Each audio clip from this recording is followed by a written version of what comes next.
நாம் அவர் சரீரத்து அவயங்களாகவும் அவர் மாம்சத்துக்கும் எலும்புக்கு உரியவர்களா இருக்கிறோம். ஹல்லேலூயா. இங்க என்ன பண்றோமா, மனைவியை எப்படி நேசிக்கணும், சொந்த மாம்சமாக நேசிக்கிறது புருஷனுக்கு அறிவுரை கொடுக்குறாங்க. அறிவுரை கொடுத்துட்டு சொல்லி என்ன சொல்றாரு, இது நான் கிறிஸ்துவை பற்றியும் சபையை பற்றி சொல்றேன்னு சொல்லி அந்த 31 வாசிக்கிறோம்.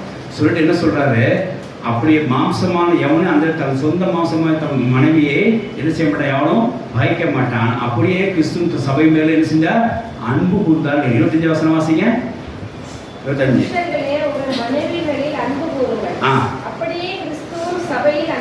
ஆமென். ஹல்லேலூயா. தன் சபையை அன்பு கூர்ந்தா ஏன் தெரியுமா, அது தன் மாம்ச சரீரமாகிய